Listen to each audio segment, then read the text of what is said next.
time. These magazines wanna feature me, cause they know I'm on the rise. Get the attention, I'm on a mission. Cause ever since I flipped that switch, my power can't be denied. Oh my, my, my, oh my, my, my. Call me a king, you can buy me a crown. Oh my, my, my, oh my, my, my. I'm leveled up, and this is my world now. This is my world now. So anyone who tried to ride me off, tell them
Racing isn't easy, but experiencing it is.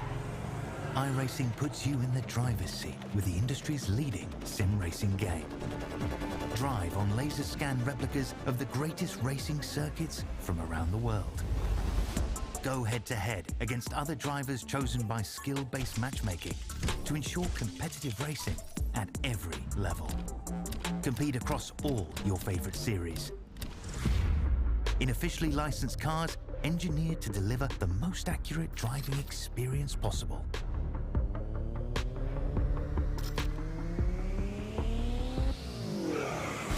Join a race or host your own with players from across the globe. Race against the computer or in a league with friends. Feel the thrill behind the wheel. Visit iRacing.com.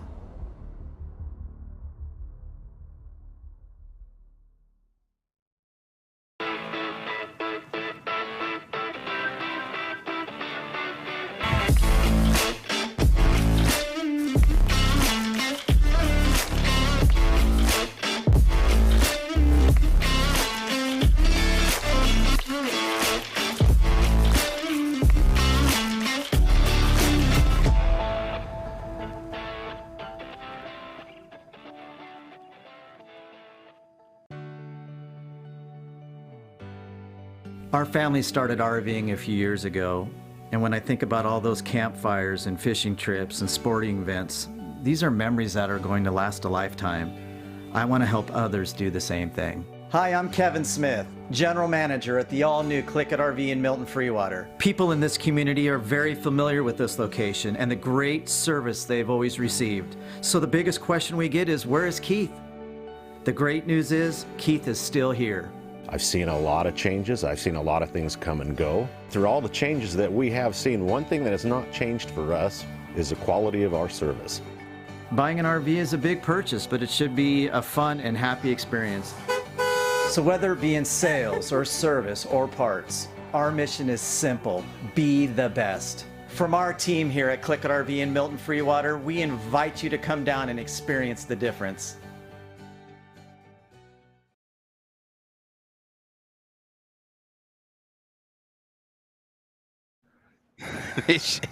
Terry, you're shake, rattling, and rolling, okay? The camera, it's like an earthquake over there in Georgia/Tennessee right now. Ladies and gentlemen, we welcome you to coverage of Round 7, the Northwest Racing Series, CLICKIT RV Fixed Setup Series, ready to go on this Wednesday night. Welcome back. I'm Wesley Outland. Jason Rockefeller, there he is. Racing Rock Carrot Top, as I always call him. How you been, brother? Have you survived the week off? It's good to be back in the hot seat again. Yeah, I've survived the week off. I'm just finishing up my semester with college, almost done for the year.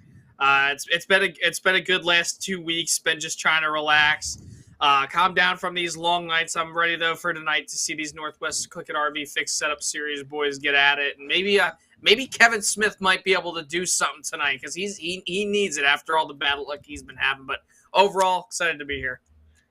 Well, we'll see what happens. Obviously, it's been a week off, and we haven't raced since 2 weeks ago. But Terry Radford's back with us again. He joined us in the first 3 weeks of the season. Terry, what's up, brother? You said, and I quote in the chat box, I love road course racing, and we're going to have a fun time tonight, I believe, at the Mid-Ohio Sports Course. Yeah, I'm a big fan of Mid-Ohio. I mean, you got the Keyhole, you go into the Estes, Thunder Valley, the Carousel. You got a lot of places in this racetrack that could really kind of take you for granted, and it puts you on an edge and puts you in a different realm. And with the CLICKIT RV Fixed Series, the Xfinity cars, you put a lot of pressure on it. I just got out of the car. I was just on the sim not too long ago in the PRL racing for Whataback, and obviously I still got the sponsor stuff going with Miracle Flow and Whataback Racing. We were team representing. I caught the wall. I might have plowed that thing down at Dover, but whatever. Car slipped. I slipped. It happens. And by the way, speaking of Terry Radford and Jason Rockefeller and another guy that's not here, Daniel Falkenham, they'll have coverage of round number 3 of the eNASCAR Road to Pro qualifying series tomorrow night from Dover Motor Speedway. And we saw the truck practice race on Monday with the Northwest Racing Series trucks, but road course racing, Jason, completely different animal. Just like Terry said, left turns, right turns, carousels, chicanes, bus stops, you name it. We're going to see a lot of exciting action for 42 laps tonight. And it's definitely a lot different than the short tracks or the intermediate tracks, and definitely the super speedways we've covered the first 6 weeks of the year.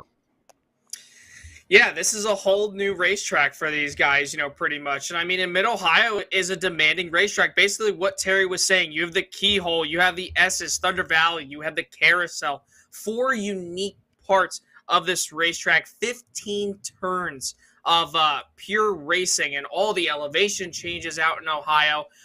It's going to be a good race. This has been personally ever since NASCAR decided to start coming here years ago with the NASCAR Xfinity Series. I have loved this racetrack. I absolutely love it. I love IndyCar when they race here in general, and the stadium super trucks, a bunch of other guys that come here too. No matter what series it is, this is a great short track. I almost compare this to like Lime Rock. It's almost like a short track type road course. It's tight. You want to try to be on the binders, like you always say, as much as possible. There's so many opportunities to really be taken for granted, like Terry said. And this track, just one mishap, and next thing you know, you can go flying like Michael Andretti did back here years ago in IndyCar, right off turn 6 into the S's. So overall, I can't wait to do this. Road course racing is one of my favorite things. I'll tell you one more quick thing is we're waiting for the drivers' meeting to conclude, and we go to on-track activity. And we're already on track now. So let's do that. We'll go on track now. Let's go to the track. And we'll still have commentary with Terry and Jason and myself. Wesley Outlet, Charles Wooten is in the box working on the production as always. And speaking of CLICKIT RV and Win Racing, here comes now the bomb speed 00 out of Walla Walla, Washington. That is Kevin Smith, ready to go. But Terry, I ask you, you've not been with us the last couple of weeks, man, but what do you think of this points battle? Only 3 drivers are separated by 14 points, and the top 10 are only separated by 60 points. Anybody's got a shot to climb the ladder here. Well, I think that just shows you in the first 3 races when I was here, there was a lot of distance in between them, but there wasn't a whole lot of distance between them. Every single one of the drivers were able to go up there and lead laps. You had a couple super speedway races in there. Obviously, that played into the factor as well, but they've had some challenging races upon here. And you look at this guy here in Kevin Smith. I mean, we're riding with him, and he's in the 8th spot right at the moment. He had a couple spots where he missed the S's just a little bit. Didn't slip off track, but he really didn't get on the brakes as good as he needed to. He wasn't able to catch the throttle like he should. There's a guy in the chat, Richard Regan Jr., that knows every bit of this road racing stuff. He taught me quite a bit, using all of the asphalt that's there at your advantage to swing the corners, to take advantage of every single piece of the road. But don't go too much like Kevin Smith did there. He started sliding. You don't want to do that. You just upset those tires. Jason, hands down, but you got to run. You've got to run a road course different than the way you would an oval track, if you pardon the pun, honestly. Yeah, well, obviously, I mean, this is totally different from what most of these guys have been doing between short track, super late model stuff, and also the Northwest Dirt late model series too. These guys have been on dirt, they've been on this, that, whatever it may be. This is something that not a lot of guys between, by the way, the guy who's currently up at the top of the board with a 1 minute 28 second 0.40. That's the road course king Paul Newton.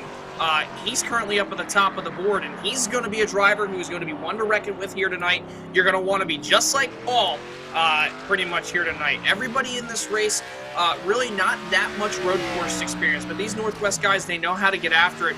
We've seen throughout these first few races here that this has been, and I said this last time when we went to Nashville after we saw the great race at Kansas when Jeff Stabnow won that barn burner.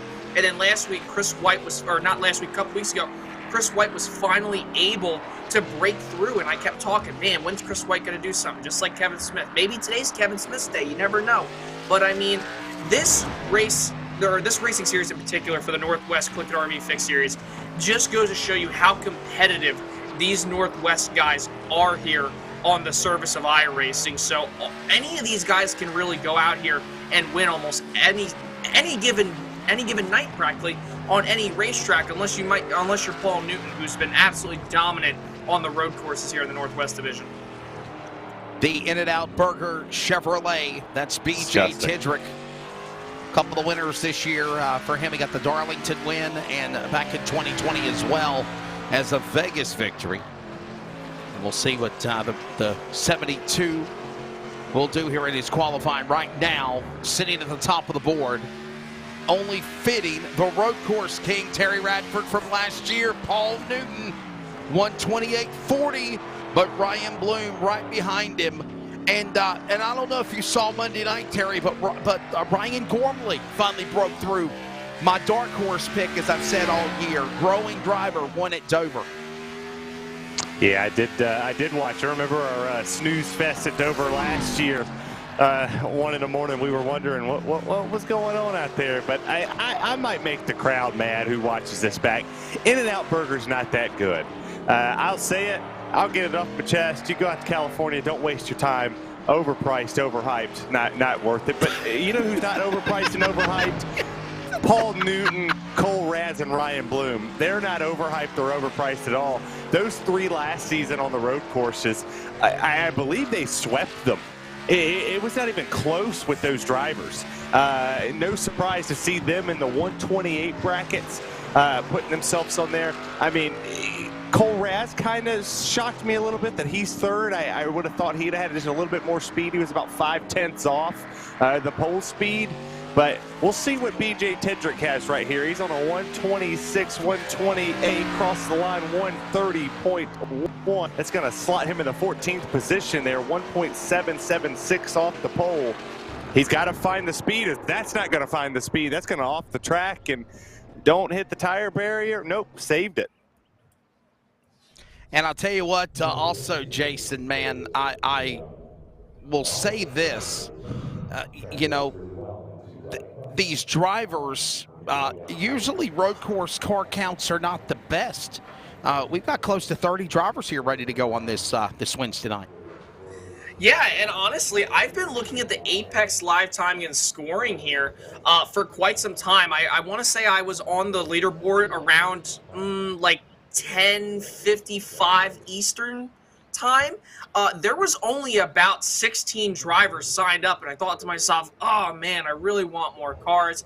I hope we get more. And sure enough, we've got nearly 30 cars. Frank Harris right now is the last one up on the leaderboard in 28th. So it's good to see these guys want to try to expand their racing knowledge, their craft, and see what they can do here tonight at the Mid-Ohio Sports Car Course. So this is a big opportunity for a lot of drivers here tonight to show their worth and to show that they can drive on anything other than an oval. All right, let's get ready to give you the starting lineup here. Paul Newton, fast qualifier, road course king of the pole to the outside. Ryan Bloom, a couple of wins this year. He's on row 1. Row 2, Cole Raz, number 10. Dan West Jr. We're on the outside, 55. Row 3, Sean Brightsman in the 46.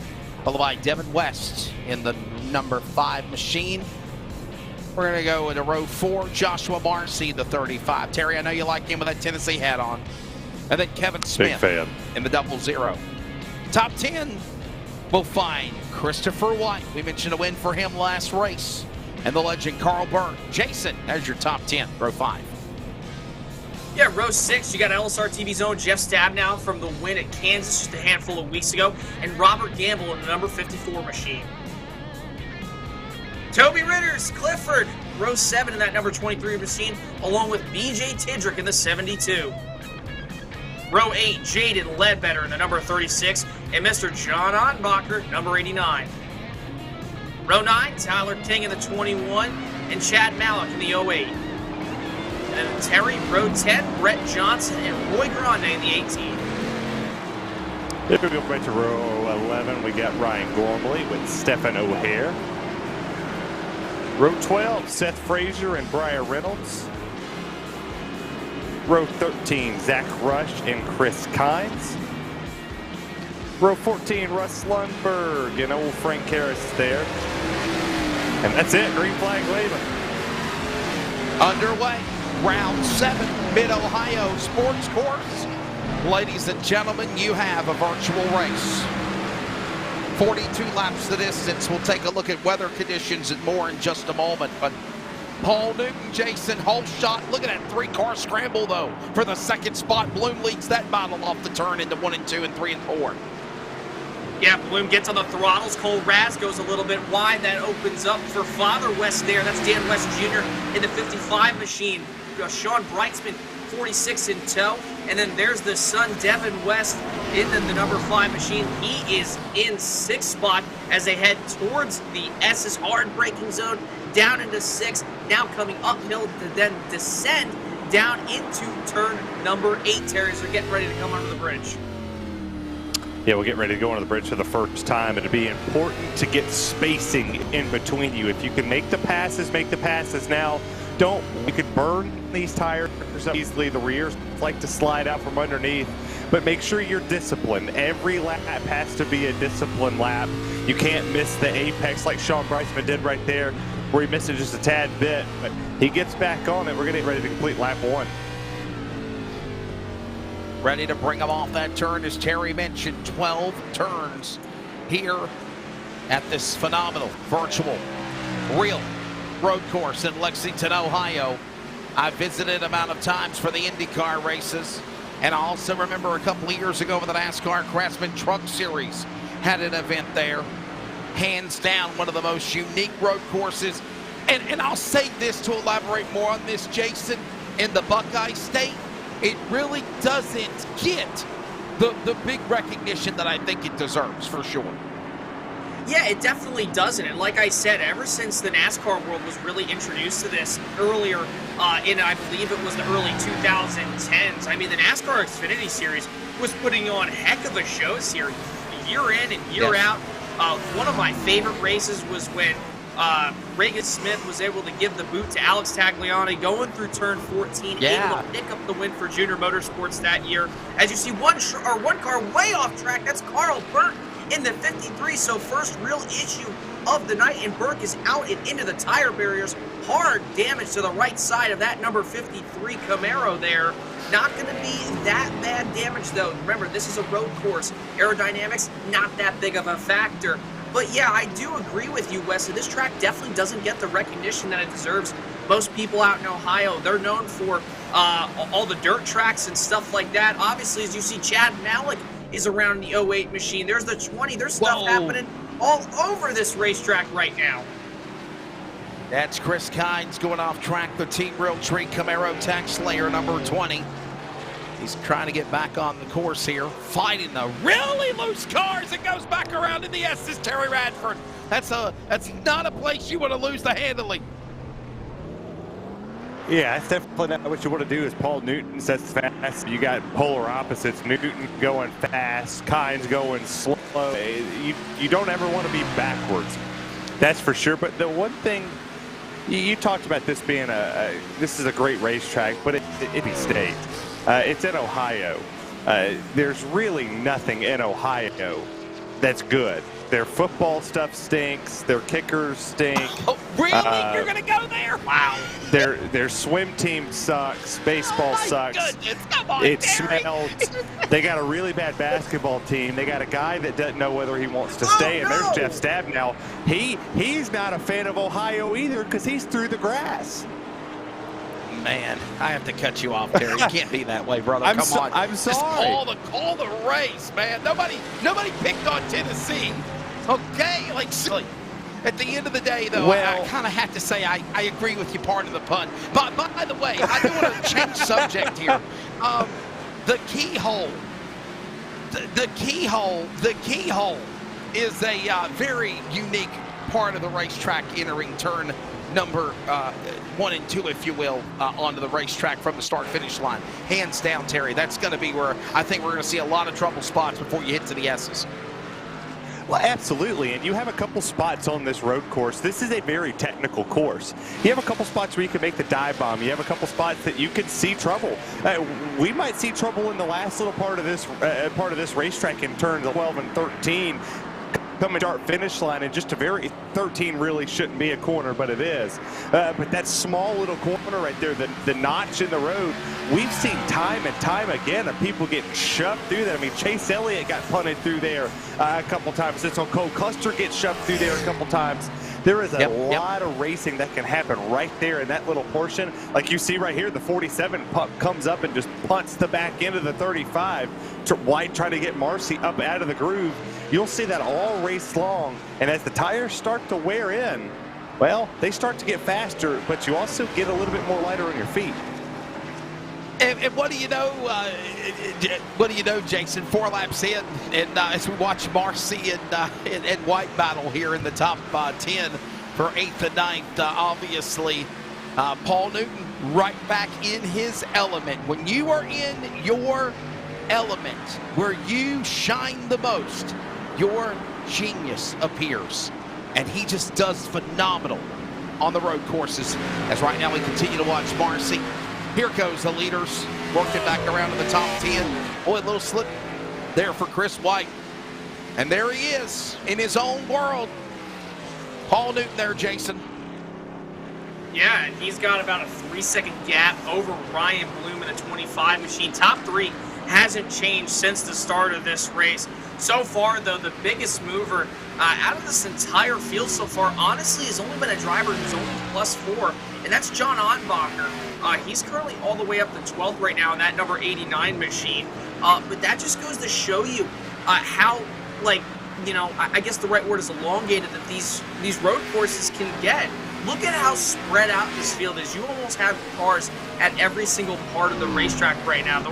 I think of this as like a flowing racetrack, you know, like Formula One or any road course. But then like Bristol, you ever watch a Bristol race from overhead and you see all the cars going around and around and around, and everybody's at every single turn, every single inch of that racetrack. That's how I feel when I watch these road courses. And I mean, those top 3 though, Newton, Bloom, and Raz, I mean, they're definitely 3 of the best guys here at the road course, no doubt about it. And to concur with Terry, I do agree. There is nothing interesting in Ohio, probably, besides this road course. And Paul Newton is probably the only one who wants to go out. Paul Newton's probably the only one who wants to ever come out here to Ohio, man. I mean, seriously, what do they got in Ohio besides just grass and corn? Listen, I know that the Ohio State Buckeyes are just totally deterred and hated by the Alabama Crimson Tide, but so is Tennessee Volunteers, okay? But with that said, there's a lot of good things in Ohio, for sure, definitely. Well, I had a good visit to the great Terry of Leslie, and it was Ohio, great. There's Amish Ohio. There is the NFL, obviously Hall of Fame. Is it? Okay, so listen, you can circle the NFL Hall of Fame as perfect in Canton because nobody really wants to visit that. What is it now to get in the NFL Hall of Fame? I mean, I'm sorry, that's off topic, but Canton might be the only thing that's worth it to see the enshrinement of the NFL stuff. But I took a good trip to the great state of Alabama. I love it out there. It's very gorgeous. I have no disdain for anybody in Tuscaloosa, but other than that, it's a great state. But this is this race. I don't want to lie to the people who are watching and to go back and watch it. If you don't like road racing, this really shouldn't. I encourage you to watch, but don't overly stimulate and think that the racing's going to go. But because Paul Newton's in a zip code of his own, he's in Canton right now, and everybody else is in Cleveland. He's gone. Like, you're going to catch him with the competition caution we'll throw out there, but you can just wave goodbye to the 27. He is setting a blazing speed. He was a little bit slower than Ryan Bloom right there, but that's the tires starting to wear in, and he also went through a lap car. Yeah, for sure. I think you're exactly right. Right now, Paul Newton, the leader. Ryan Bloom in second. You see the guys right there in second, third.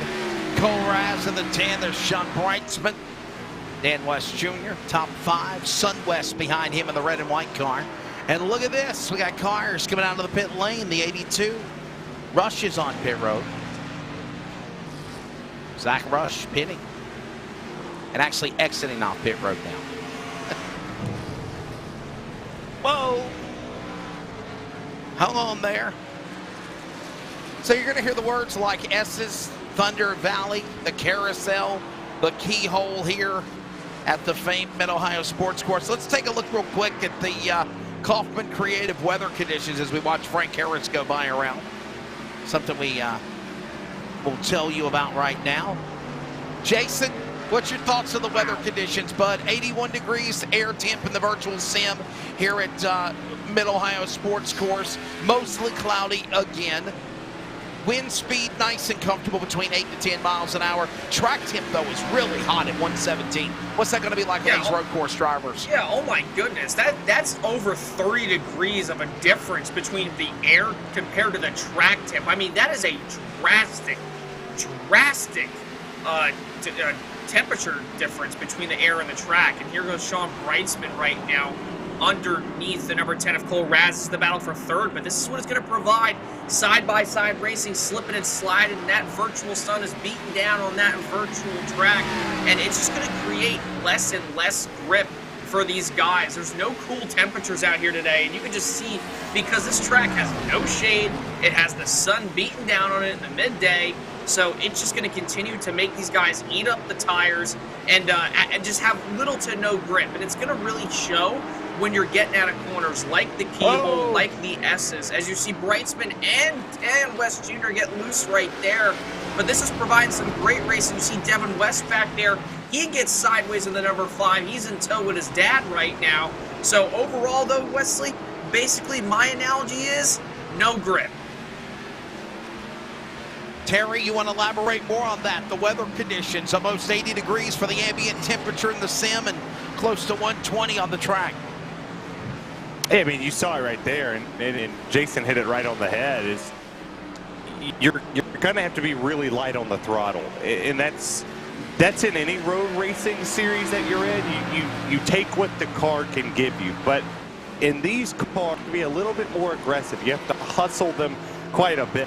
That's something that when you watch a lot of the road racers like Ron Fellows or AJ Allmendinger or even Robbie Gordon, if you look back in the 05, 06 days in Cup racing, they were able to really be aggressive. Came to getting the car slowed down, heavy braking, sailing it in there, getting it left and right. Is the 20. And Kynes again, he's hustling too hard. That's like the 8th or 9th time he's been off track. He's having a bad day. I don't know what the incident limit is, but he's pushing it already, and we're not even at lap 10. All of this happening right now as we're working and closing in on 10 laps into this race. Wow, Jason, a little too early for Kevin Smith to be tore up like that. He is awaiting a caution and a fast repair coming for that car. Yeah, I wonder what the heck happened to him. He's 13.5 seconds back, but he's still 6th right now. I don't think I've ever seen, and I mean, I'm probably not thinking clearly with my head right now, but if I'm right with my own mindset right now, I don't think I have ever seen one of these top 3 NASCAR stock cars ever have a missing hood. And if you want to talk about Kevin's luck from everything from pretty much parking it in the fixed series race at New Hampshire to his son trying to change up and reset the router to get a better server on Fortnite, causing Kevin to crash out of the race. I mean, Kevin Smith has had no luck recently. And then obviously what happened to him at Kansas, I believe it was in the truck series, was pretty much leading that thing coming off 4, gotten involved in some incidents. He has just not had a good time here in the Northwest Series recently here. But, I mean, so far he's running 6th. Definitely going to want to try to repair that. He's probably got some damage, if I had to assume. Just the way that front of the nose is, like, caved in a tad bit. As you see the 20 go off track again, man. Oh, my goodness. And that's going to be tough. And yep, there he goes. How many times is that for Chris Kynes now? I know Terry had 1. I've had 2. You've had 1. That's 4 times. Chris Kynes with problems. Here's Marcy. the 35. Marcy battling with White. And this all going on as they work their way. Oh, Jeff Stab now off course. And he has tinted up the 24 LSRTV here in 4K Ford. I'll tell you what, Terry, it looked like he was cattywampus crab walking. Yeah, that's definitely a faster pair. Oh, there's Ottenberger. Keep it out of the tires. No! Barely gets it. Barely caught the tire Glancing barrier blow. there. It was pretty impressive that he didn't hit it as hard as he did. Because once you catch that gravel pit, it's over. But man, you see the battles going on around this racetrack. It's worth it. By the way, Terry and Jason, there's no safer wall barriers here at this road course either. Oh no. And that's the thing, though. There's not going to be any because all you got is tires, grass, and corn, just like Ohio has. Oh no, Ryan Gormley, Wesley's prodigy, is absolutely off track right now. That number 22 Supra got it done on Monday, and here he is going off course. Everybody is having issues tonight, but the top three. I mean, maybe Paul Newton will have an issue, though. We'll have to see. I mean, he hasn't really gained, though. Yeah. I don't know why prodigy might be a word that I've said, but for sure, he's really come a long way.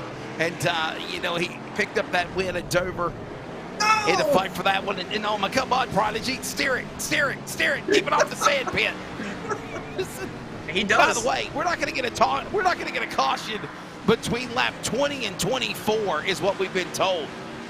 So the question is when. Yeah, you're not gonna see these drivers.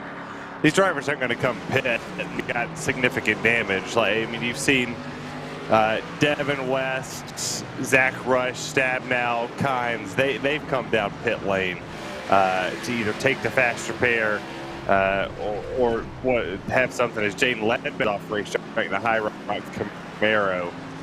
This is. When this is your number one series that you run, you don't ever like out here and do anything. But if you're Paul and Ryan Bloom going, y'all keep on doing whatever you want to do back there. I'm good. I mean, they've got a tune of a team-second lead on this field, and they're held to 2.5 seconds of each other, and consistently running the exact same lap times. So not too bad. Paul Newton, Ryan Bloom, Cole Raz, Sean Brightsman, Kevin Smith, top 5, even though he's got the entire front end tore off of his car. 12 seconds back, all in this pack now. And we continue relentlessly to see this battle between Joshua Marcy and Christopher White. I guess, Jason, this is the best battle on the racetrack. Oh, and there's lap traffic in the way also of Frank Harris. Yeah, possibly. I mean, the 35 and the 47, though, man, they've been having a really, really good battles. The 35 gets loose there going out of the corner. That's going to enable Chris White to get by. And here comes Rob Gamble right behind them in the 54 machine. He's trying to catch up now. But those two have been duking it out these last couple laps. Joshua Marcy's been so loose. And Chris White has been on the binders, like you always say, and he's been right on the rear bumper of that number 35 Toyota Supra here at the Mid-Ohio Sports Car Course. But this has been a great race so far. Battles all over the place. Here's another one. The man with no hood versus the guy with the hood. Sean Brightsman versus Kevin Smith here. And also Dan West Jr. is in that battle. So Kevin Smith, regardless, hood or not, man, he is +4 right now from where he started. He is inside that top 5, and now he's going to go try to run after third place up on that podium. That's Cole Raz ahead of him as they head into the S's. And by the way, the Aerokinetics esports machines, these cars, Terry Radford, they all look the same now. That's by the way, Robert Gamble, who is battling on the lead lap with what was Joshua Marcy and Christopher White, but that has dissolved. Here comes now Frazier in the battle. He's a lap car, I believe. All of this going on is these lead lap cars mixed up with lap cars that had problems in the beginning. This is causing chaos. I think your leaders were wanting a caution flag right now, T. Yeah, I think a lot of these drivers are wanting a reset. Oh, I don't know goes who the that 18. was. Just went Was that by. There's Gamble? Roy Grande That's Jr. Gamble. There's Roy Grande. That's Grande. it's Roy Grande. Hard off track. I mean, I'll say this to the people watching too. This is not indicative of what the Northwest CLICKIT RV Fix Series is, or indicative if you watch the CLICKIT RV Truck Series. This is not the type that they do quite often. They don't race left and right turn. Predominantly oval and short tracks. So, I mean, if you watch them in any other light other than this, and you can catch them Monday nights and obviously Wednesday nights, there's a lot of great. Oh no, the 36 of Ledbetter is in the wall. That's a hard hit. That's a hard hit, but this is not indicative of what this series brings. This is some racers on iRacing in the Northwest. I mean, period. There's people on a wait list a mile long to get into this series of how good it is. And even in the dirt. I mean, if they want to test themselves in every single aspect of racing, and it's good to see them coming out here and racing the road, even if it is a little funny to watch them go off track. That's Jaden Ledbetter with a throwback car to a Hickory Motor Speedway late model champion 2 years in a row of Landon Huffman. People didn't know that. Going for 3. It is. Yeah, going for 3. Going for 3 at Hickory. You're exactly right, for sure. Marcy. He's had some bad luck. Oh, Rush. Zach Rush. I think a lot of guys at Hickory have had some bad luck this year, man. How about the young lady Isabella Robusto about took out a photographer? Bless her actually heart. did take out a photographer at Hickory, but the man, thank goodness, survived as we got more cars. Black Rifle Company, Coffee Company, Chevrolet. Reynolds. 29's off. It's like our producer is doing a whale of a job. He's on it. Wesley. Yeah, Cody's on it tonight, man. He is. He's breaking out all the stops. He needs to put a triple or a 4 box up here for us and just show the lead and then show us off track, off track, off track. Let's go triple box. Let's go 4-way box if we can. He might not have all of his stuff plugged on. You know, he was.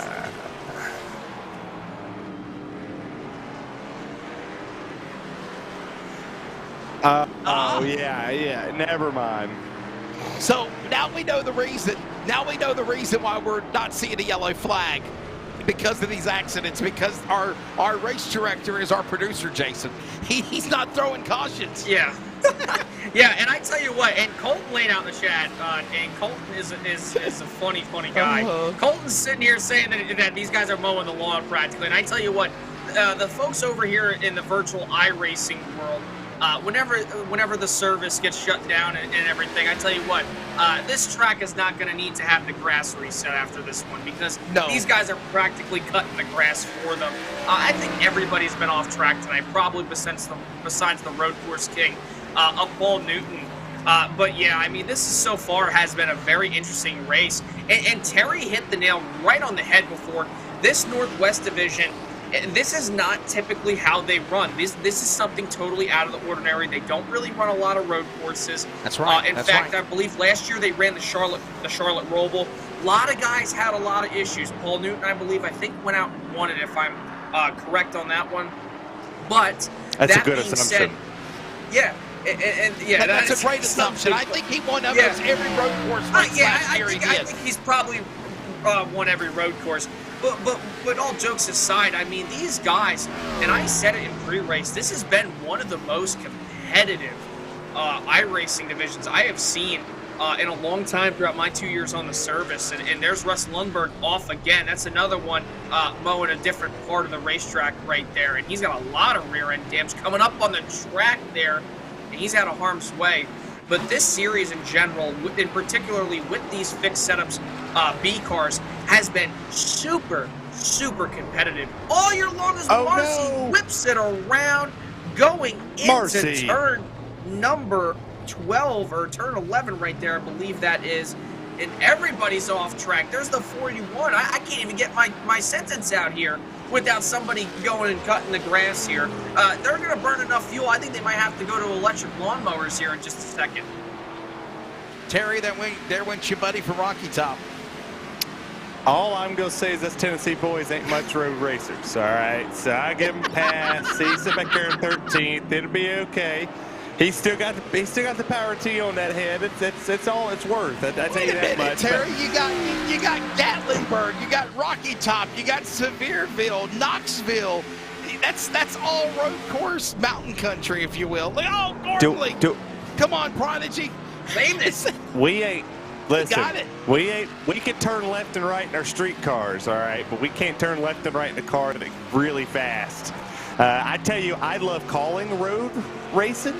This is my favorite stuff to call because it challenges you in multiple different aspects. You have to keep up with the cars off the track. You have to keep up with the cars up front. Damage, fuel strategy, all comes into a package. It just gets handed to you in a bow. And then you can also pull the radio style out of it, and it teaches you a different aspect of breaking sectors down in your lanes and understanding it. And the crazy part is a lot of these drivers hate this style of racing. And I'm almost 100% positive when the competition comes out, you will get a lot of people with a massive sigh of relief. And then, oh crap, we got to be back together. That competition yellow is just about to go into effect in the next 3 laps between lap 20 to 24. The question is, though, we don't know when. We are at the top of the hour, though. We'll pause for 10 seconds of radio identification, strapping them in at the Mid-Ohio Sports Course. This is the Northwest CLICKIT RV Fixed Setup Series. This is the Community Radio Network and iRacing on LSRTV. Community Radio Network, WCRN 87.9 FM, Clayton, Garner, Raleigh, North Carolina, USA. We are CRN.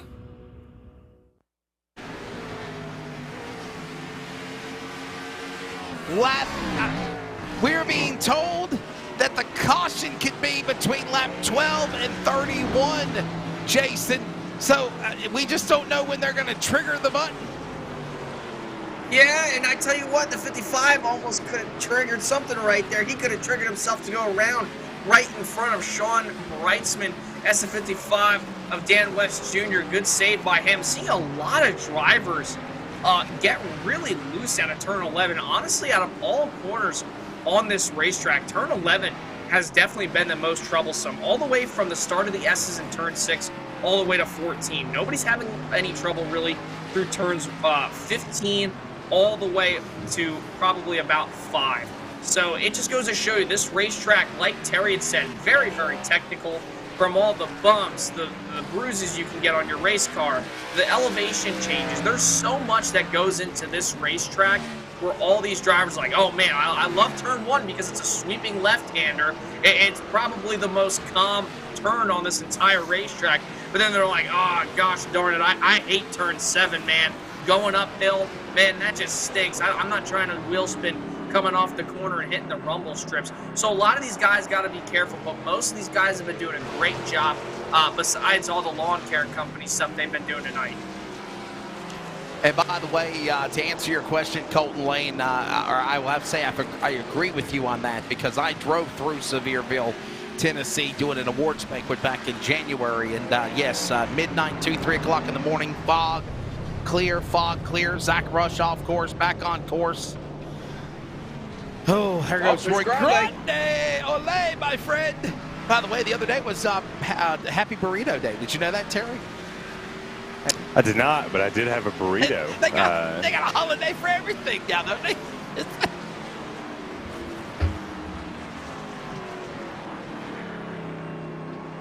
Oh, man, I don't know what... Yeah, I hope that wasn't on the broadcast, but if it was... Did our producer say this on the air? Okay, yeah. I hope he did.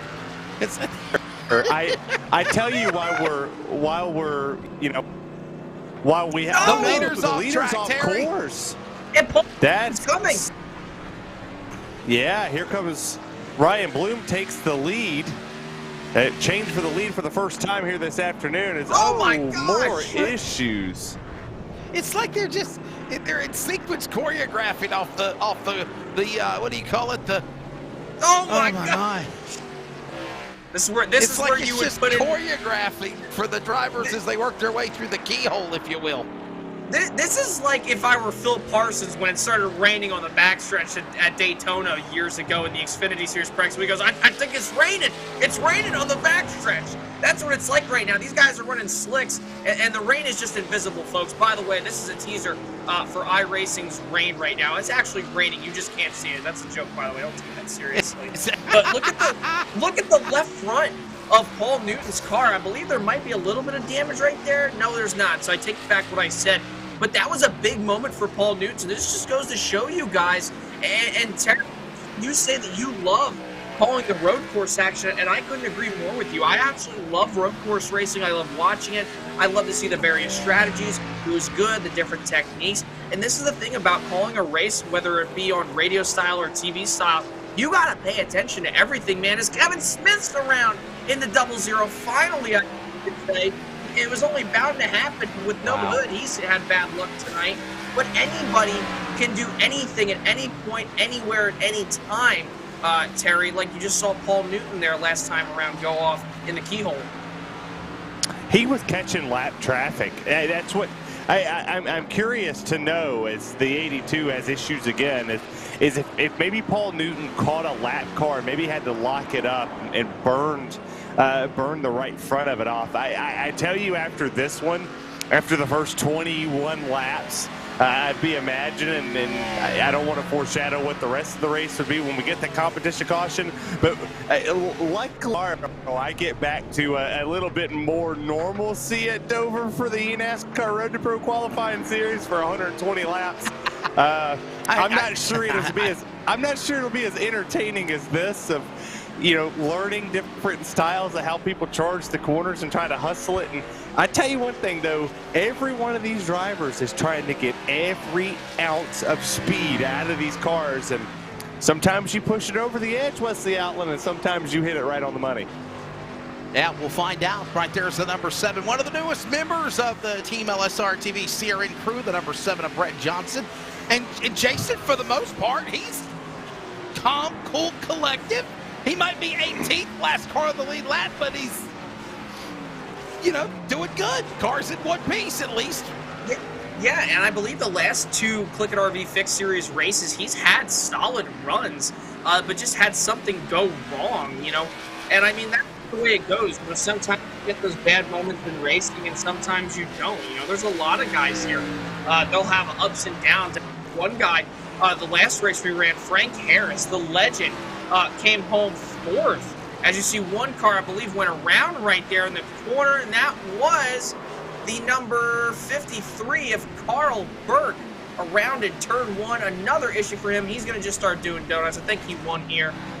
He might as well call himself Robbie Gordon. I believe he does think he won here, just like back at Montreal years ago when Kevin Harvick won. And, you know, I'm getting off topic, but yeah, if you go watch that clip, if nobody knows what I'm talking about, that was interesting. But there's a lot of guys, you know, whenever it comes down to racing, you have moments in the sport, whether it be in real life or virtual. You'll have races where you're really good and races where you're really bad. Sometimes just because either it's not your preference or you have bad luck. And there's a lot of guys here tonight who are just having a streak of bad luck here throughout the entire race. And there's some guys who just like it. It's their bread and butter, just like Paul Newton. But even him, he's had an issue. Everybody's pretty much having an issue here tonight. Well, all that's going on. It's now Ryan Bloom, the leader. And no caution yet. We're just after halfway. Hey, we will not see except one caution flag, but I want to give props to Virginia 811 call before you dig. And we at least put that little ticker up on the screen to at least promote how many lead changes I think we've had. At least 2, I believe. One. That was it. And that was the pass between Mr. Newton and Ryan Bloom, who's leading now. But they will get a caution, and I don't think there'll be about 2 or 3 laps under caution, if that. So, but Terry, I've always said this. We've seen it for years, working last year together in the Northwest Series as well for Cup and Truck. You know people that might be settling in for this restart, because we know at least the first 2 laps maybe less, but at least 2 laps on a restart are going to be crazy chaotic, and they might determine the outcome of the winner of the race. Well, and I tell you, strategy-wise, we might have just seen something with Rob Gamble Jr. and Carl Burke that, and Joshua Marcy, that could truly shake this field up. They came down pit road, and oh, by the way, they stayed on the lead lap. So if you come out, Gamble sitting in 12th, I got Marcy in 15th, I got Carl Burke in 17th, Sean Brightsman's going to come down pit lane here. They don't know when the caution flag waves. So you come down pit road here, it's at your own risk. You could potentially get by this caution, or you could get saved by this caution. But we're going to see some drivers that's going to jump in front of Ryan Bloom, you know, barring him making a massive mistake, or, you know, if he pits now, this could have just shaken everything up. So I'm curious when this caution flag comes out. I hope we do shake this up and let those 5, 6, 7 drivers that pit entertain this and maybe flip it.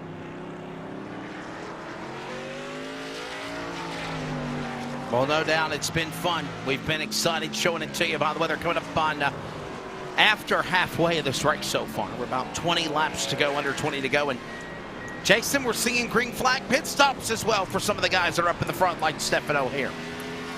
Yeah, I think some of these guys want to try to get as much track position as they can because they know everybody's going to have to pit here.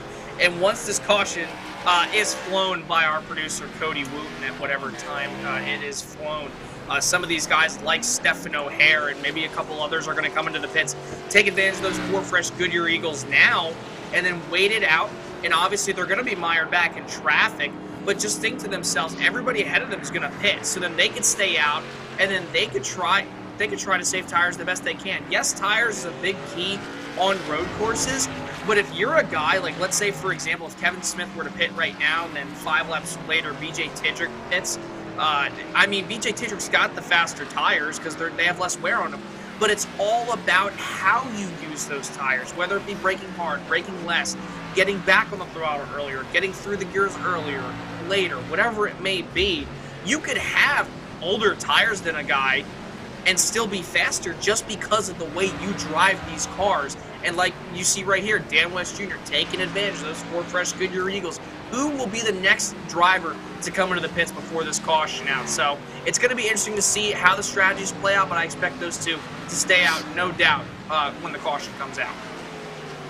How will it all shake out for sure? 12, 13 turns, as Terry said. When I count that last turn, 13, little smidgen off the carousel. I still call it 12 turns. In the virtual iRacing sim of Mid-Ohio Sports Course, the rail track located in Lexington, Ohio, side of round 7 of the Northwest CLICKIT RV Fixed Setup Series. I'm Wesley Outland, Terry Radford, Jason Rockefeller. We're all here. Charles Wooten doing a phenomenal job in the box on the production. Race director. We don't know when he's going to throw the caution. He better do it, though, quickly, Terry, because we're coming up on lap 31. Yeah, we're coming up on it. And if I'm a lot of the drivers leading at the moment, if I'm Paul Newton, right, I'll put myself in Paul Newton's head for a second. I'm coming to pit. I'm coming this time by. I would just do it because we've already put 25 laps on the board. We don't know when the caution will be, but if he finds himself on pit lane before the caution flag is thrown, he can get the service done. It would also allow him to flip. He's 3 seconds slower than Ryan Bloom, which is a scary thought that he burned his tires up that much, and Bloom just kind of relaxed and held him at a 2.5 second pace. Interesting. Keep an eye on all of that going on now, right, as they work their way back around. Here goes Dan West Jr. Inside. Driver left comes Tyler King. By the way, Terry, I understand you're in front of one of the greats of SRL. It was what they were talking about. Is it PRL or SRL for your iRacing league? How ticked off would one of these drivers be right now in the PRL if you were racing and you were having a bad night at the road course? Well, I think he was just. I think he was just being a smart aleck. I dang sure ain't one of the grades. My best finish was Talladega at ninth. I got to learn the fixed side of things a little bit more. The saving tire product isn't my thing. But I do enjoy racing the PRL. I got a bunch of good teammates with Whataback, and caution flags out. But I got a good group of teammates. Whataback's a good home. They're definitely teaching me some things, and for anybody even in this series, in the Northwest Series, anybody that's watching, if you're looking for a place to race, we got the Wednesday nights. They race 5 nights a week, Sunday through Thursday. PRL.com. Join the Twitter and get in the Discord and come race with us. It's a whale of a time, and it's even funner when you got a good sponsor like Miracle Flow that lets you decorate the paint schemes however you want. I've made a couple dumb rookie mistakes, but nerves kind of get to you every now and again. I wrecked tonight just pushing it to the limit, running 12th, and just wasn't my night. But next week I got Kansas, the home of my first ever official iRacing win, Wesley Outland. There you go. All that coming up on the way for sure. Gonna make your plans tomorrow night. Don't forget, tomorrow night you got the round number 3 of the. So I got a question, Terry and Jason. What we did tonight with the dirt program with the Kentucky Dirt iRacing League and Robinson Promotions with the dirt super late models, that's kind of like a pro qualifier prerequisite to the Road to Pro guys like you guys are doing right now with the Road to Pro NASCAR qualifying events. All right? Yeah. If it's not dirt, it's pavement? Correct. And they don't. They'll have a couple. They'll have round 2, so we'll get a little deeper in that. And this is officially on the iRacing server for us. It is the 3rd round that we have covered, or round 4 that we've covered, but it would be round number 6 in the eNASCAR. We'll have 2 more rounds to go before we take a little bit of a break. We'll take a good break before we pick up round number 2. But you can catch that action at 8:50 Eastern Standard Time. And for Dennis Moore out there, great driver over here, all of those races for the PRL starts at 8:30 Eastern Standard Time. So you can go race that as well. But big news, Wesley Outland, that came out of eNASCAR this week is that McConey's Setup Shop is the official setup shop of eNASCAR through the 2024 Coca-Cola iRacing Series. They also sponsor the College Series that just wrapped up for the spring semester, where Logan Clampett brought home $16,000 in sponsor in tuition money this year as Liam Sheen got the win at Daytona. It's a great time to be in the sim world, and eNASCAR has definitely taken off with Wendy's coming on board for some shows for the Coke Series, and then McConey Setup Shop stepping up as well. There you go. Well, something we've not done in a while is take a break. We've got a caution. We've got everybody reset, re-racked, and restacked with about 15 laps to go. The finish when we return. But first, we'll thank some of our sponsors that make it happen. Coverage of the Northwest CLICKIT RV Fixed Setup Series for the Mid-Ohio Sports Course. This is coverage of iRacing on LSRTV and CRN Community Radio Network.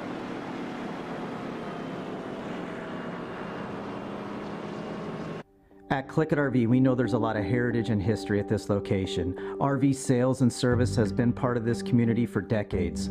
We knew there was an incredible opportunity here, but to see where we've come in just a year is incredible. None of it would be possible without the patronage and support from this community. So whether it be a more convenient and accessible service drive, a fully stocked parts department, or this amazing sales facility, what drives this team daily is making sure our customers leave here with the best possible experience.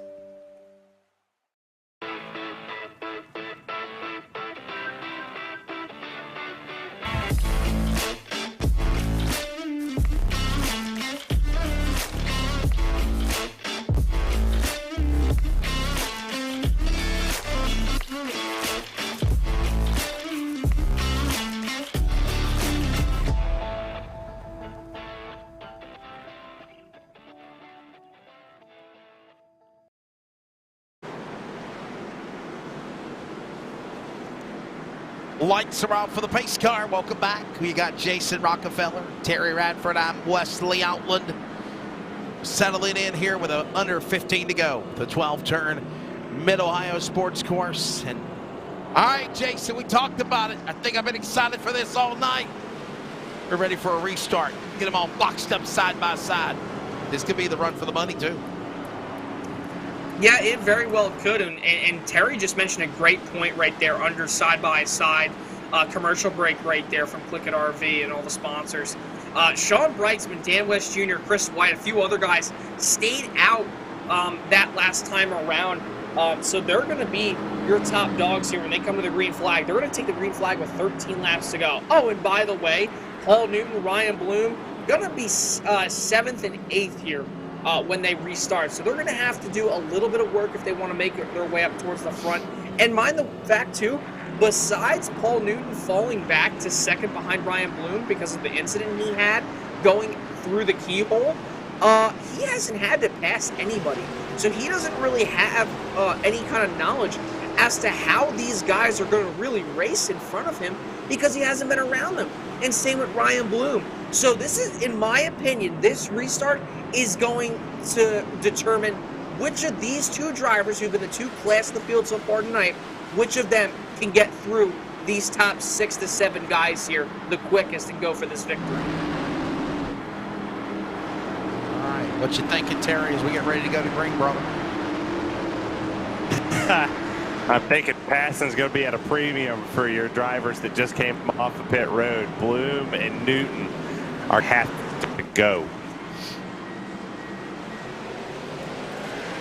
Ready, up to speed. Final 14 laps here at Mid-Ohio. Let's see the whole shot. DWJ will send it off into that turn. Oh, he went off track. Wow. Will the circle be unbroken by and by? Go off course, and it will. Oh, my.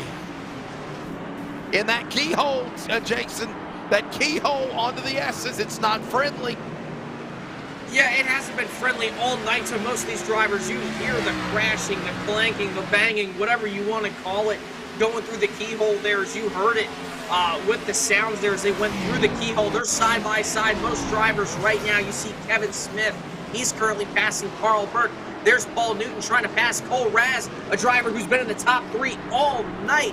And so far, Paul Newton's going to spin the 10 of Cole Raz. Around Raz goes in turn 7, collects Frazier, and Dan West Jr. had to get on the brakes there. Heartbreak for Cole Raz there. He falls all the way back to 15th, and the radiator and everything inside behind the front bumper is exposed now as they head into turn 11. Yeah, that's heartbreak, Terry. My goodness, man. And look at how badly damaged Raz's car is. And Dan West Jr. might have been leading the pack to the green, but with 13 to go, he's in P13. Yeah, and for Cole Raz, that the aerodynamics really didn't mean a whole lot here. It might be good for a little bit of tire cooling, but it burned the right front of just over here.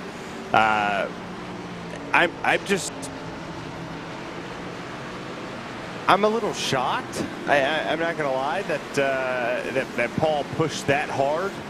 I mean, he was already, faster. He knew he would get him in the next corner, but he pushed it a little bit too far there.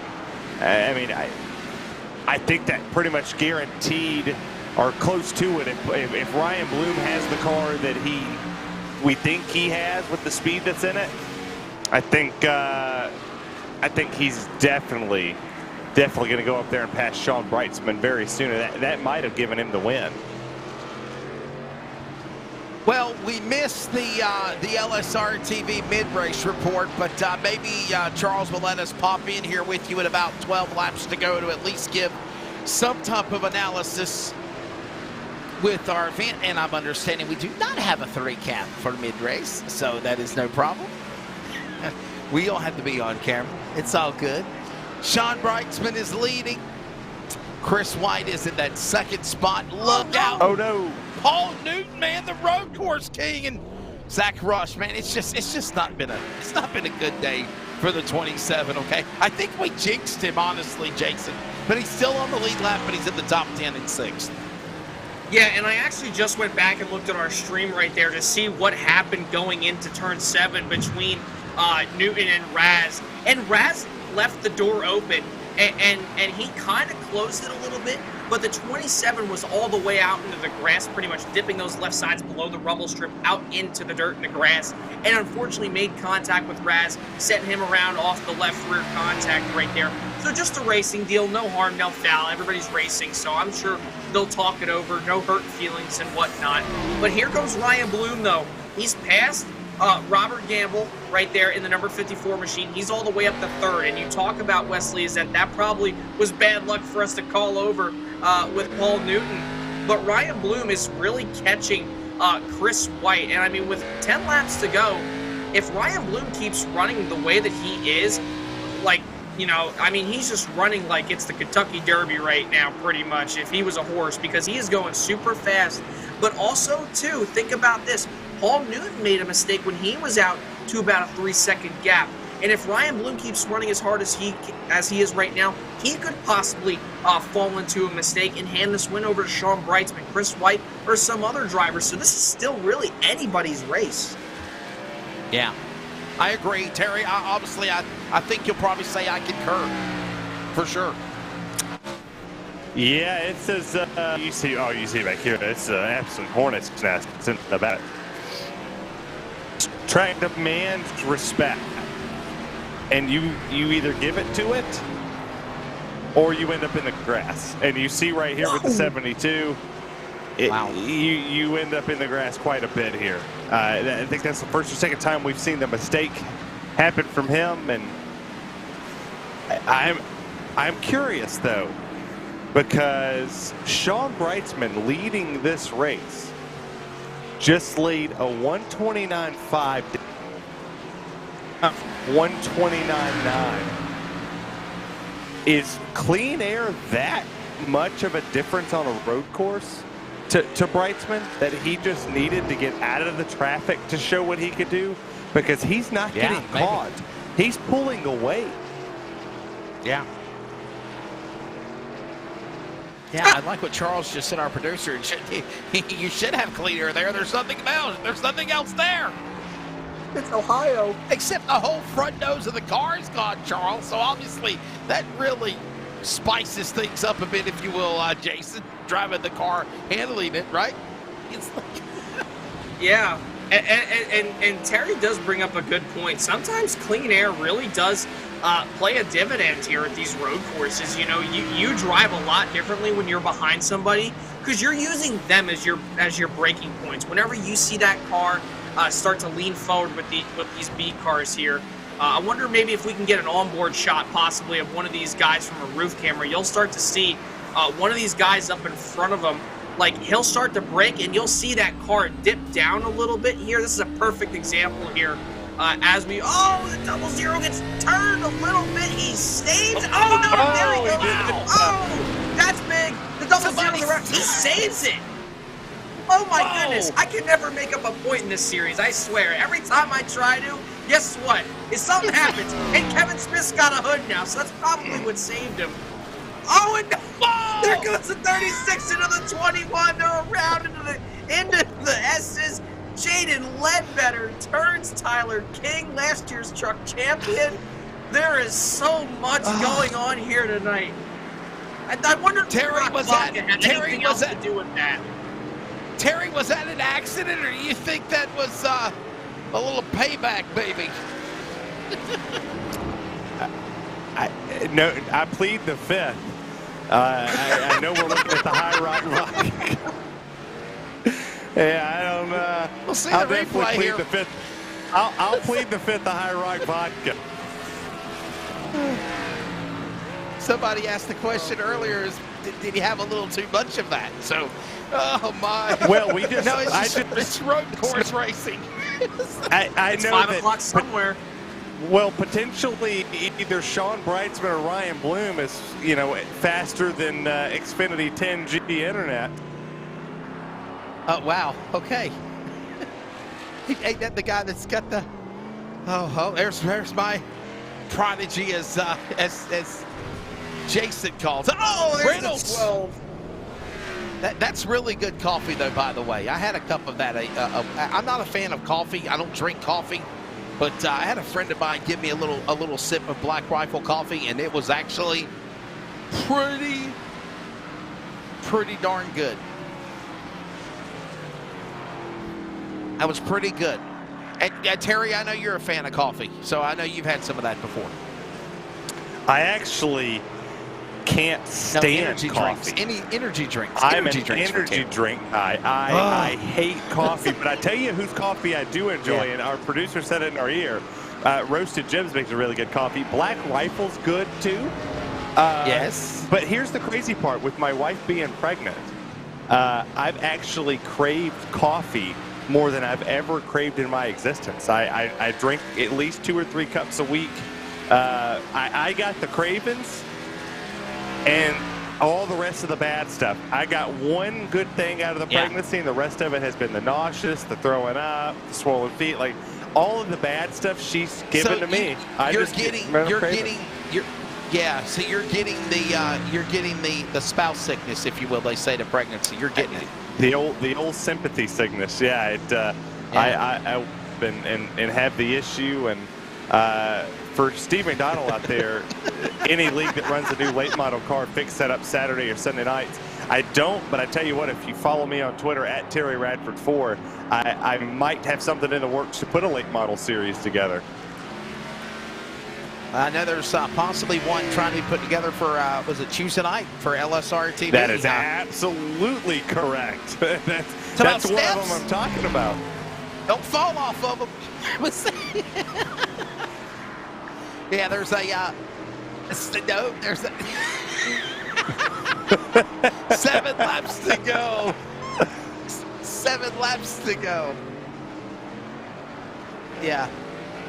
So I'm understanding there is a new series called the Steps Late Model Stock Series E-Series, and that will be on a Tuesday night at like 11 o'clock. And that all the details will be coming soon for that, Terry. So we can kind of unveil that. The only problem is it's not on a Saturday or a Sunday night.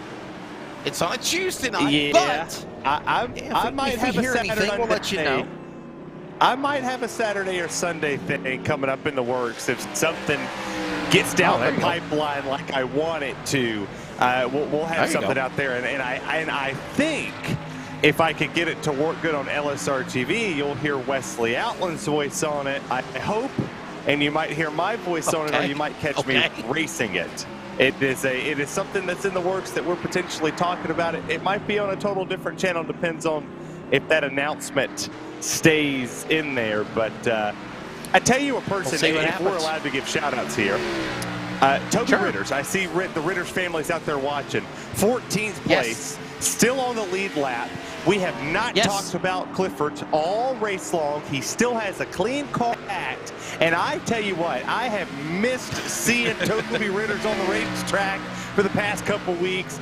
That is still my favorite car and still my second favorite driver. Sorry, Ritters family, but Marcy took it with the T. If you painted the car orange, he's my favorite driver. Hey, and by the way, the Mrs. Toby Ritters had a birthday on Monday night, and we did give her a nice little shout out, wishing her a happy birthday or whatever. So there you go. Yes, and we're watching Rush now for why? Riley's. Oh man, there's a wall there, Zach. 5 to go, by the way. Yesterday was Charles's birthday. Well, you missed Charles's birthday too. Yeah, Charles had a birthday. Hey, our great so producer. Understanding yesterday, ladies and gentlemen, yesterday was Charles Wooten's birthday. It was. And I apologize for missing it, but for everybody live on the air, happy birthday to you. Happy I tell you who's about to celebrate something. Jason, I was trying to do some Frank Sinatra. I figured you'd chime in because you knew you left me hanging, brother. Come on, Red Top Carrot Top. I left you hanging because you're not Frank Sinatra, and I think we should keep it that way. But listen, hey, you know what we really shouldn't keep? The fact that Sean Brightsman could win this race, because guess what? That's right. Ryan Bloom is reeling him in right now. He has been super fast these last few laps. He's been about 4 to 5 tenths, almost an entire second at times, faster than Sean Brightsman. I wonder if Sean has been really losing grip on the rear tire heading off these corners, because he's been slipping and sliding whenever. And by the way, Zach Rush, when he hit that inside wall earlier, that happened right in front of Sean Brightsman, and that was able to enable Ryan Bloom to gain up a bunch of ground. Boys, this race isn't over. This could end up like Reagan Smith and Alex Tagliani from a few years ago here at Mid-Ohio in the NASCAR Xfinity Series. And what are we racing tonight? The Xfinity Series cars. And we got a Toyota out front. We got a Chevy behind him. Oh, and the Road Course King is back there in case they want to treat this like it's Canadian Tire, where both the leaders wreck and then third place somehow comes through and win this. This is not over yet. 4 laps to go. Ryan Bloom is right there, and Paul Newton, he's driving like a bat out of heck right now, driving that thing like he's got the tires on fire. You know what, Charles? I actually did text you happy birthday, but if you have a new phone number, that you know that's your phone, brother. How am I? See, yeah. Because that's the crazy part, is I messaged him, and we had a long conversation. I didn't know it was his birthday. He didn't tell me. And then I looked on, I'm scrolling through the Book of Face, and I see people wishing him a happy birthday. And I instantly reached out to him, and I said, hey, why didn't you tell me it was your birthday? And he said, oh, I don't care about it. And I said, oh, well, happy birthday anyhow. I appreciate you. He's a modest producer. He doesn't need or want much, but he did a little affirmation every now and again to tell him he's doing a good job. I forgot to hit send. I forgot to hit send. I forgot to hit send. Getting close, boys. I tell you who's about to hit send, and that's Ryan Bloom to the lead. That's right. He's about to send it. Ryan Bloom, man. Wow. Look at this battle. Trying to settle into the finish. And I find it crazy, Jason, that, you know, you got these two guys right beside each other. And hey, by the way, if they slip, J-Rock, Paul Newton's right there in third, ready to pounce on them. Well, listen here, man. It's going to happen. Ryan Bloom is right there. He is one good corner away from taking the lead. And by the way, he's in tow right now. He's going to have the draft. So this is going to be a big deal here for Ryan Bloom. He might be able to get to the inside, to the outside, try to outbreak Sean Brightsman. Sure enough, he's going to get even closer here as he heads through the corner right now to 6, now up to 7. Ryan Bloom is right there. And Paul Newton, by the way, ran half a second faster than these leaders right now. This is a 3-horse race. Brightsman loose out of turn number 8, and now they're heading to 9, heading to 10 and 11 now. This is not over, Mr. Radford. It definitely is not over. You know, it's not even close to over. We're coming to 2 laps to go, Wesley, and this is a 3-headed monster to potentially take this win. Keep an eye on the last 3 corners, because we've seen it time and time again. Trouble. You will send that quite a bit harder than you think. I remember a certain Ron Fellow sitting in there going around a couple times trying to get the win, but didn't get it. That's right. And Ryan Bloom's there. He could push him off track pretty easily. He's referring to traffic, Thunder Valley. He's referring to Thunder Valley, to the carousel. And all bets are off.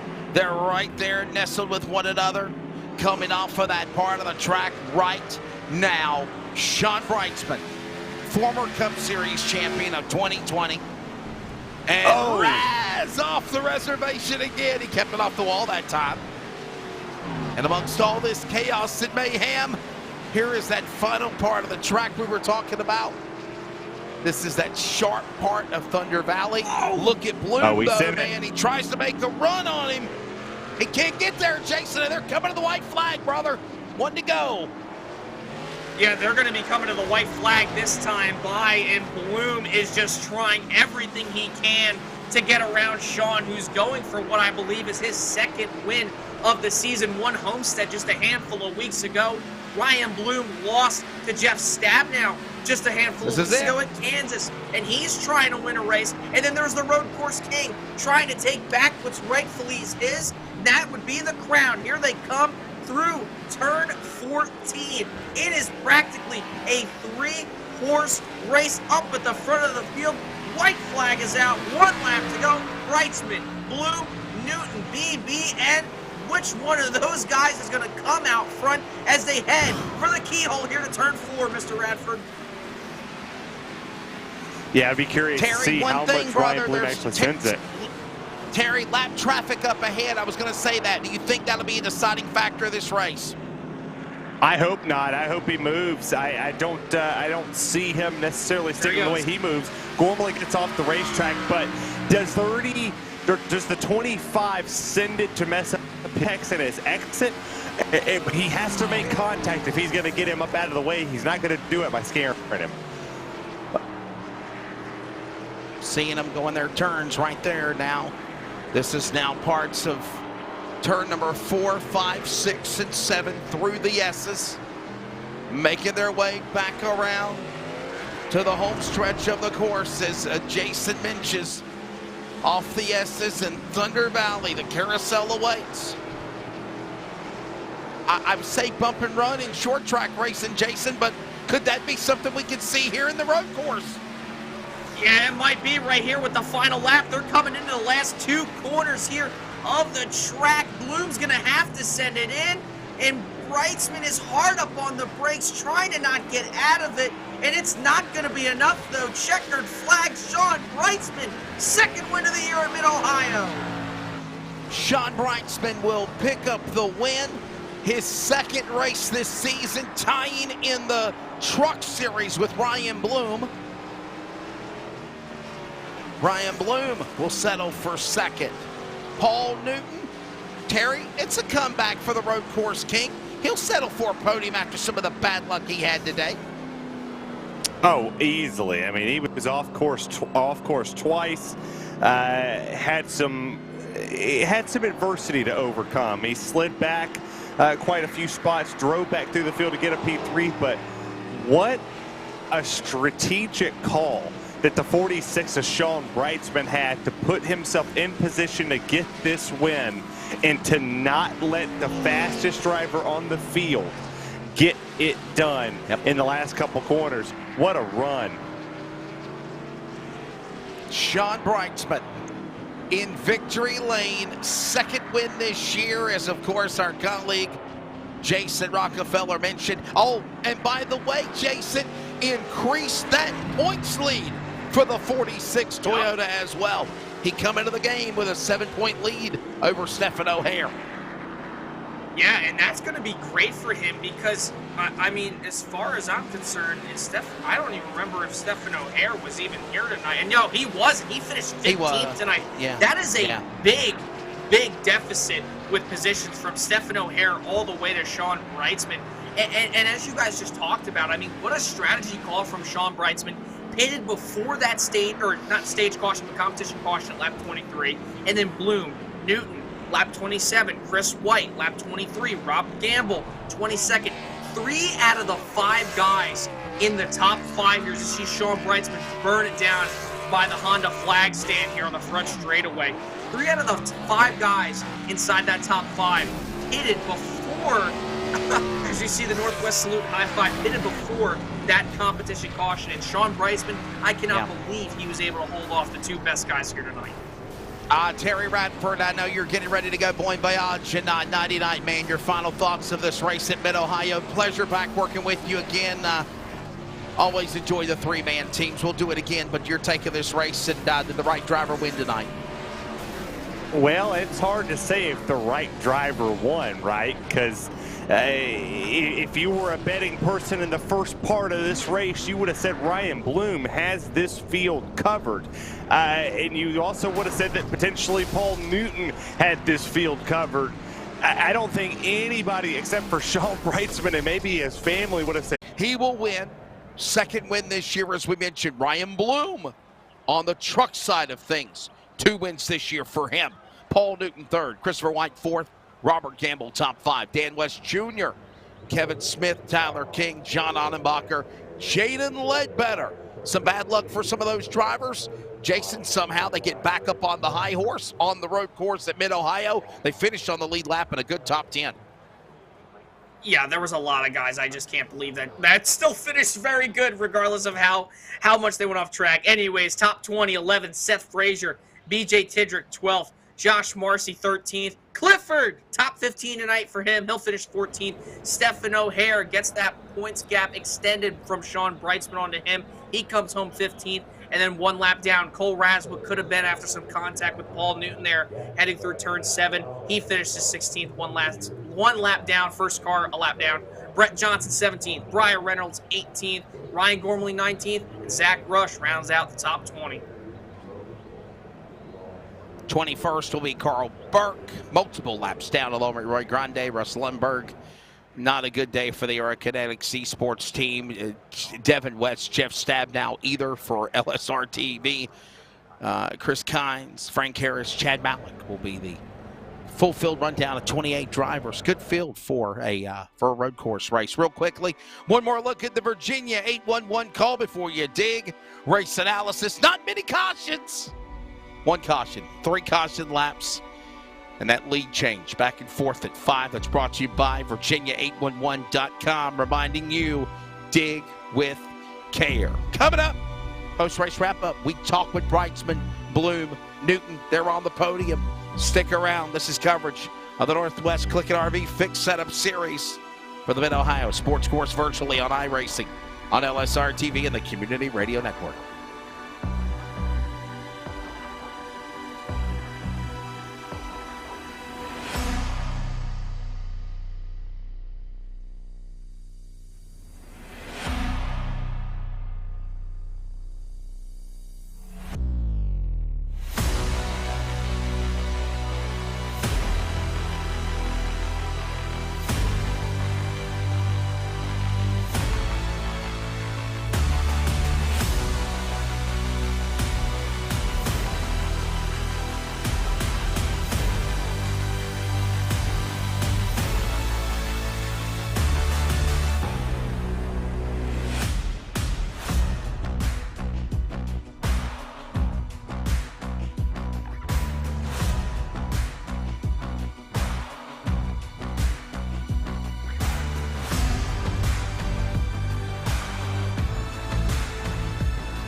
Welcome back to coverage of the Northwest CLICKIT RV Fixed Setup Series. Enjoyed working with, of course, Terry Radford, Jason Rockefeller alongside of Wesley Outland, Charles Booten. Phenomenal job of the broadcast as always.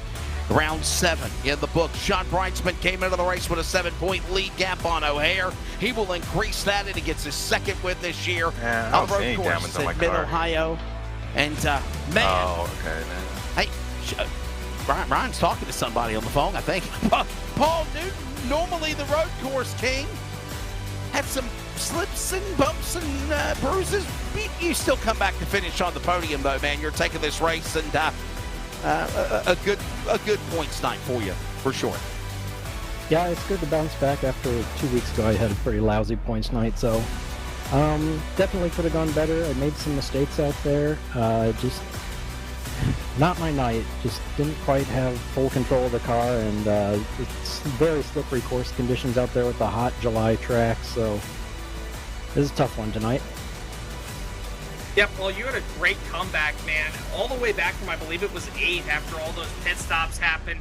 I want to just say right there, we saw the contact between you and Cole right there. You guys were running really hard there. I believe it was going through, if I'm pulling up my track map correctly, it was heading through turn 7.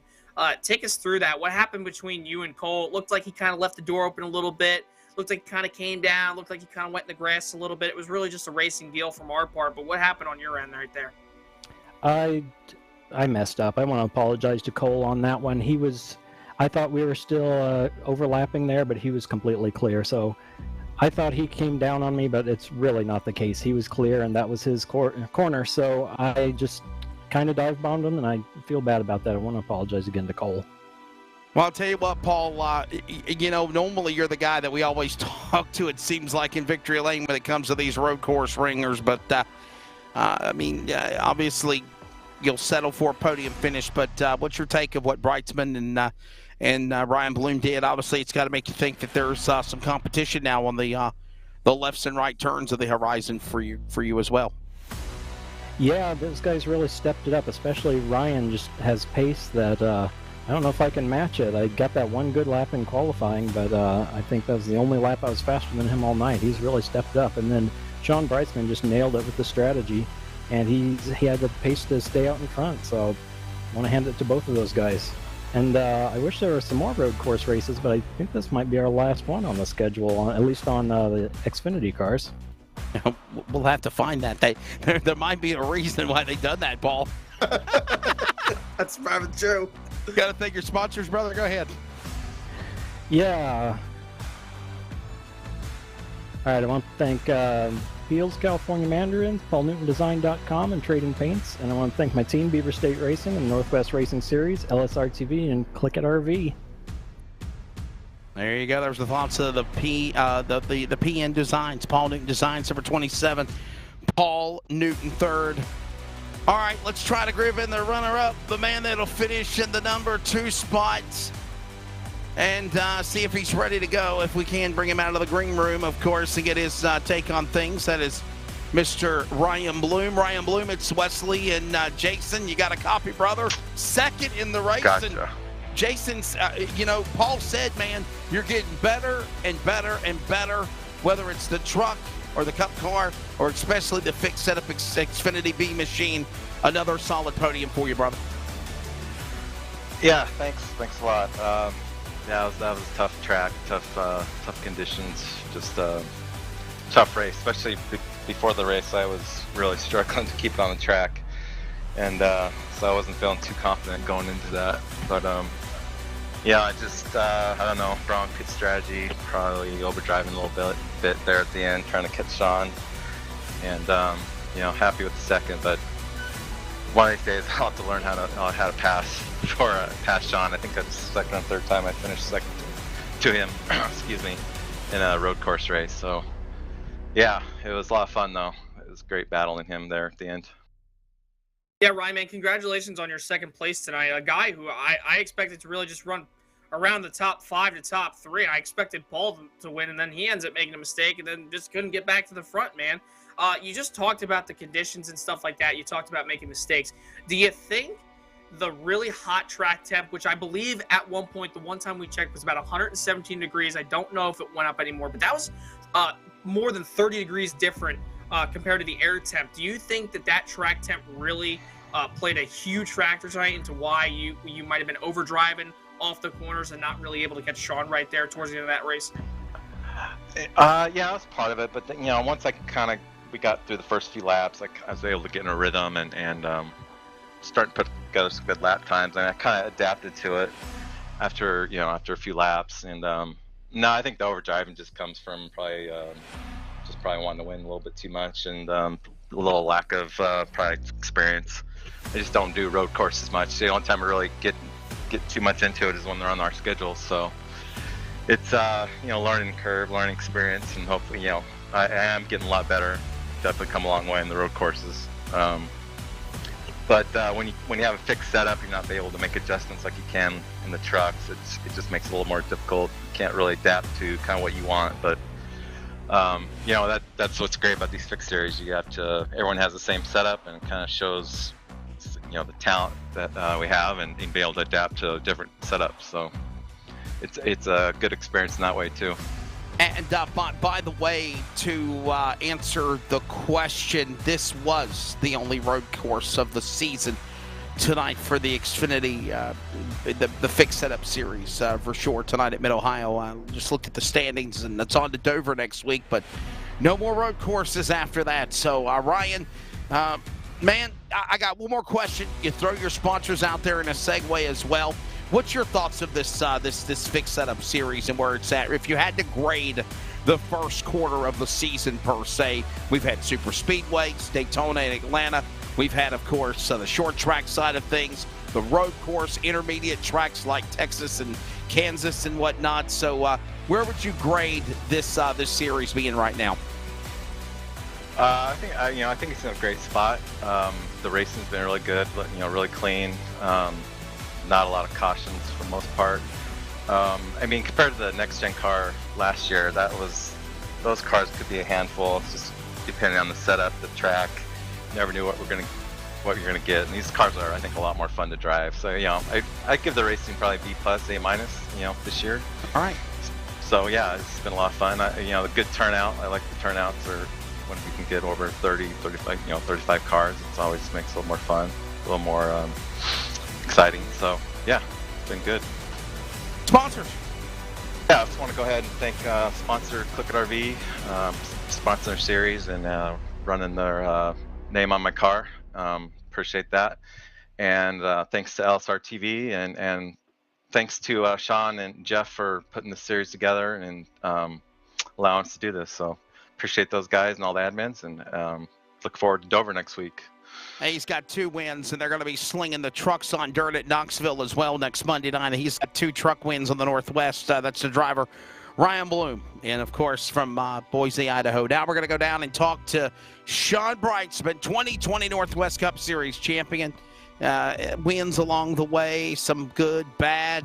Good night on the road course, though, Sean, man, but it wasn't easy. You had to fight for that win, especially down to that final last 5 laps with Brian Bloom and Paul Newton. Your take of surviving and beating Newton and others here at Mid-Ohio for the only road course race of 2023 for the series.